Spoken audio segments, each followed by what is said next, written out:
Hi, I'm Jen from Acadian Accounting Education, and today we are going to practice setting up recurring transactions that are scheduled. So if you would like to grab a copy of the exercise, be sure to click on the link in the description, and let's get started.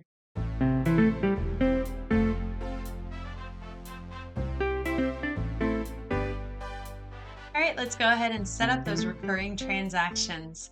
Now, this exercise is coming from our Level 1 ProAdvisor certification course, which if you would like more information about that course after we go through the exercise, be sure to click on the link in the description. Well, let's go ahead and read through today's scenario. Craig just signed on Gita Kalapatapu as a new client for weekly gardening. Rather than getting a bill that she has to remember to pay, Gita asked Craig if he could just charge her credit card on the 10th of every month. Luckily, Craig has already signed up for QuickBooks payments, so he can do this right through QBO. So, how would you set this up for him? Let's find out. Now, you'll need to be in the sample company to do this exercise. If you are not sure how to get into the sample company or get your own free QBOA account, be sure to click on the link in the description. I have the sample company here on the left side of my screen. This is where we will work. This is what it will look like when you sign in the dashboard. So let's go ahead and get started with the exercise. Now, because you are collecting payment at the time of the sale, you will use a sales receipt for this transaction. So we're going to click on the plus new button and then select sales receipt. So let's go up here to the top left corner. Here is that plus new button. And then under customers, you want to select halfway down, it is sales receipt. Go ahead and do that. Once it comes up for us, we are going to select Gita's name in the customer field. So go ahead and click into that. You can either start typing her name or scroll down to find it. Once you do, go ahead and click on it. Once you select Gita, you will see that all of her information is going to appear for you. In the payment method field, we want to select MasterCard. Go right down here in this payment method field, go ahead and click the down arrow and select MasterCard. Notice that it is currently set to deposit to the undeposited funds account. Now, if this were an actual company with QuickBooks payments enabled, you would have the option to enter the credit card details and process the payment directly from the sales receipt. You would be able to do it right down here. Also notice that with this setup, there is no deposit to account. This is because with QuickBooks Payments, you set up the deposit account in the Payments tab of the account and settings. So right now, because we cannot actually add the credit card information, it is showing as deposit to undeposited funds. But in a real life scenario, you would, if you did enter any of the information here, it automatically deposits to the account that you have set up in the account and settings. So just keep that in mind. That is a little bit different than what we have here in the sample company. Let's go ahead and fill out the rest of the sales receipt. On the first line in the product service field, we want to select weekly gardening service.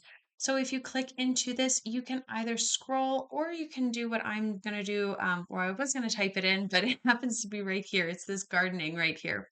So go ahead and click on that. You will see this description already appear for you, and we just need to fill in the rate, which is $250. So go ahead and click into it and type 250. If you click out of it or hit the tab key, you will see that it will be updated here for you. Now we want to make this recurring. So to do that, we're going to click on Make Recurring on the black bar at the bottom. So that is right here. So go ahead and click on that. And you will get this information popping up here at the top of the sales receipt. So we have the name, and there's a couple of other things that we need to change. But because Craig wants to automatically charge Gita's credit card every month, we will leave the type as scheduled, which is right here. We do want to change the days in advance to 3, which just means that it's going to show up on the register 3 days in advance to it being charged. So we're going to click into that, type a 3.